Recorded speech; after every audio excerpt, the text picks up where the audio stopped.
بسم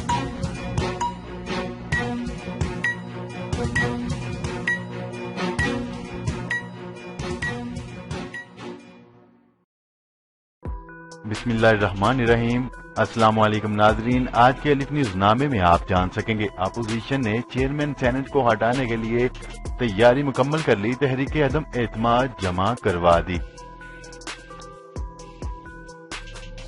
محمد بن سلمان نے 1000 فلسطینیوں کے لیے حج کا اہتمام کر دیا۔ ترجمان امریکی محکمہ خارجہ نے وزیر اعظم عمران خان کے دورہ امریکہ سے لاعلمی کا اظہار کر دیا۔ IMF نے پاکستان کو قرض کی پہلی قسط جاری کر دی۔ پاکستانی ایئر فورس نے JF-17 تھنڈر کے جدید ماڈلز پر کام شروع کر دیا۔ ایران بہت محتاط رہے، امریکی صدر ڈونلڈ ٹرمپ کا ایک اور انتباہ سامنے آ گیا۔ دھمکیوں کا کھیل ایرانیوں کے گلے کا پھندا ثابت ہو سکتا ہے، ڈونلڈ ٹرمپ نے ایران کو خبردار کر دیا۔ آرمی چیف کو تمغہ جمہوریت دینے کی قرارداد پنجاب اسمبلی میں جمع۔ ایران کی آئل ٹینکر ضبط کرنے پر برطانیہ کو بھرپور جواب دینے کی دھمکی۔ جی تو ناظرین، یہ تھی ہماری آج کی ہیڈ لائنز۔ اب بڑھتے ہیں آج کے سوال کی طرف۔ ترجمان امریکی محکمہ خارجہ نے وزیر اعظم عمران خان کے دورہ امریکہ سے لاعلمی کا اظہار کر دیا۔ جی تو ناظرین، سوال یہ ہے کہ کیا اب وزیر اعظم عمران خان کو امریکہ کا دورہ کرنا چاہیے؟ جی ہاں، جی نہیں؟ تو ناظرین، اپنی رائے کا اظہار کمنٹ سیکشن میں لازمی کیجیے گا، اور اس سوال کا جواب دینے کے لیے اپنی سکرین پر نظر آنے والے آئی کے بٹن پر کلک کر کے ووٹ کے ذریعے اپنا جواب ضرور دیجیے گا۔ السلام علیکم ناظرین، آپ کے اپنے چینل الف نیوز میں خوش آمدید، اور میں ہوں آپ کے ساتھ ماجد علی۔ دنیا بھر کی خبروں سے باخبر رہنے کے لیے الف نیوز کو سبسکرائب کر لیں، اور خبر اچھی لگے تو لائک اور شیئر ضرور کیجیے گا۔ اب بڑھتے ہیں خبروں کی تفصیلات کی طرف۔ اپوزیشن نے چیئرمین سینٹ صادق سنجروانی کے خلاف تحریک عدم اعتماد جمع کروا دی۔ تفصیلات کے مطابق حکومت مخالف احتجاج تحریک چلانے سے متعلق اپوزیشن نے 9 سیاسی جماعتوں کے 11 اراکین پر مشتمل رہبر کمیٹی نے چیئرمین سینٹ کو ہٹانے کا فیصلہ کیا۔ چیئرمین سینٹ صادق سنجروانی کے خلاف تحریک عدم اعتماد کی قرارداد اپوزیشن اراکین نے سیکرٹری سینٹ کے آفس میں جمع کروائی۔ پیپلز پارٹی کی رہنما شیری رحمان نے بتایا کہ چیئرمین سینٹ کو ہٹانے کی قرارداد پر 44 ارکان نے دستخط کیے ہیں۔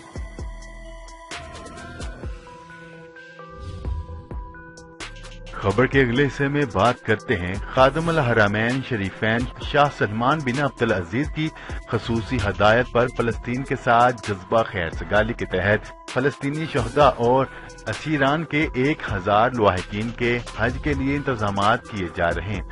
عرب ٹی وی کو خادم الحرمین شریفین شاہ سلمان کی خصوصی حج پروگرام کے سیکرٹری جنرل اور وزیر مذہبی امور شیخ ڈاکٹر عبداللطیف بن عبدالعزیز الشیخ نے بتایا کہ خادم الحرمین شریفین شاہ سلمان بن عبدالعزیز نے حج کے موقع پر 1000 فلسطین شہداء اسیران کے اہل خانہ کو فریضہ حج ادا کرنے کا اہتمام کا حکم دیا ہے۔ خبر کے اگلے اور اہم حصے میں بات کرتے ہیں ترجمان امریکی محکمہ خارجہ نے وزیر اعظم عمران خان کے دورہ امریکہ سے لاعلمی کا اظہار کرتے ہوئے کہا ہے کہ ہمیں عمران خان کے دورے کی کوئی اطلاعات نہیں۔ ترجمان امریکی محکمہ خارجہ نے نیوز کانفرنس میں وزیر اعظم عمران خان کے امریکہ کے دورے سے متعلق کہا کہ ہمیں عمران خان کے دورے کی کوئی اطلاعات نہیں، ہم اس بارے میں وائٹ ہاؤس سے رابطے کر کے دورے کی تفصیلات سے آگاہ کریں گے۔ امریکی محکمہ خارجہ کا کہنا ہے کہ عمران خان کے دورہ امریکہ سے متعلق سنا ضرور ہے، تاہم وائٹ ہاؤس نے امریکہ کے دورے کی کوئی اطلاعات نہیں دی اور نہ ہی دورے سے متعلق سرکاری طور پر بتایا گیا ہے، لہذا عمران خان کے امریکہ کے دورے کی تصدیق نہیں کر سکتے۔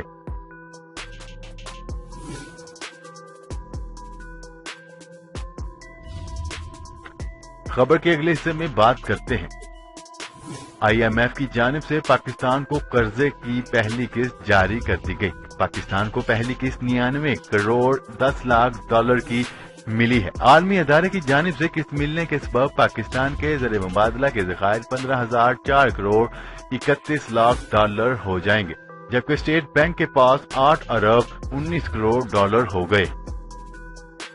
خیال رہے کہ چند روز قبل IMF کے ایگزیکٹو بورڈ نے پاکستان کے لیے 6 ارب ڈالر کے قرض کی منظوری دی تھی۔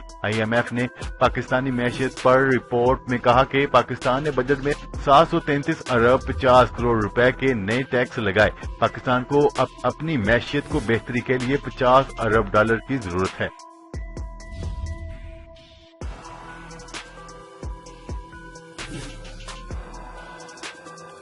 خبر کے اگلے حصے میں بات کرتے ہیں۔ پاکستان ایئر فورس نے JF-17 تھنڈر کے بعد ان کے جدید ماڈلز متعارف کروانے کی تیاریاں شروع کر دی ہیں۔ رواں برس کے اختتام تک JF-17 تھنڈر بلاک 3S کو متعارف کروائے جانے کا امکان ہے۔ بلغاریہ کی ویب سائٹ کی جانب سے اس بات کا انکشاف کیا گیا ہے کہ Pakistani air force JF-17 thunder طیاروں کے جدید ماڈل پر کام شروع کیا جا چکا ہے اور اس سلسلے میں JF-17 تھنڈر بلاک 3S کو رواں برس کے اختتام تک متعارف کروایا جانے کا امکان ہے۔ طیارے کی پہلی پرواز رواں برس کے اختتام پر انجام پائے گی۔ پاکستانی ایئر فورس تاحال جنگی طیارے کے لیے radar, electronic, air to air surface missile اور دیگر ہتھیاروں کے انتخابات پر غور کر رہا ہے۔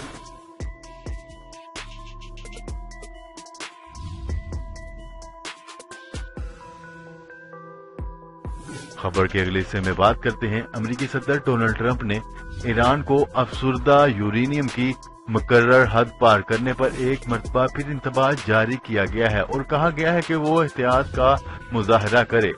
نیوز رپورٹ کے مطابق انہوں نے وائٹ ہاؤس میں صحافیوں سے گفتگو کرتے ہوئے کہا کہ ایران بہت سے غلط کام کر رہا ہے۔ ان ایرانیوں کے لیے بہتر ہوگا کہ وہ بہت زیادہ احتیاط کا مظاہرہ کریں۔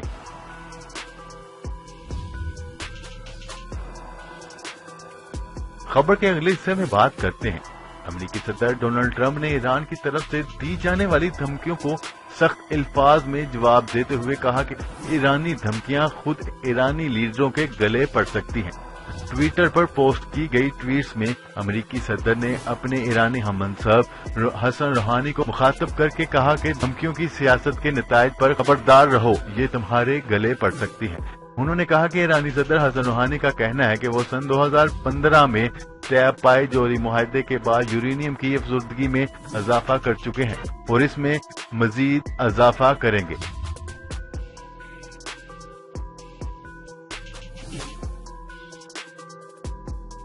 خبر کے اگلے حصے میں بات کرتے ہیں۔ Army chief general Qamar Javed Bajwa کو تمغہ جمہوریت دینے کے مطالبے کی قرارداد پنجاب اسمبلی میں جمع کروا دی گئی۔ تحریک انصاف کے رکن پنجاب اسمبلی ہارون عمران گل کی جانب سے جمع کروائی گئی قرارداد کے متن میں کہا گیا ہے کہ یہ ایوان army chief general Qamar Javed Bajwa کی ملکی سلامتی کے لیے بطور پیشہ ور سپاہی کردار ادا کرنے کو تحسین کی نگاہ سے دیکھتے ہیں۔ یہ ایوان پاکستان میں جمہوریت کی بقا اور استحکام کے لیے جنرل قمر جاوید باجوہ کے غیر جانبدارانہ کردار کو سراہتا ہے۔ قرارداد میں حکومت نے مطالبہ کیا ہے کہ پاک فوج کے سپہ سالار جنرل قمر جاوید باجوہ کو جمہوریت کی بقا، استحکام اور ملک کے جمہوری اداروں کے تحفظ پر تمغہ جمہوریت سے نوازا جائے۔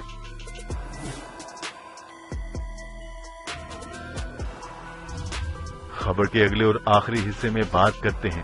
ایران آرمی چیف نے کہا ہے کہ ملکی آئل ٹینکر کو ضبط کرنے پر اب برطانیہ کو بھرپور جواب دینا لازمی ہو گیا ہے۔ بین الاقوامی خبرساز ادارے کے مطابق ایران کے آرمی چیف نے آئل ٹینکر کو تحویل میں لینے اور رہا نہ کرنے کی ضد پر برطانیہ پر سخت تنقید کرتے ہوئے کہا کہ برطانیہ کو بھرپور اور مناسب جواب دینا ضروری ہو گیا ہے۔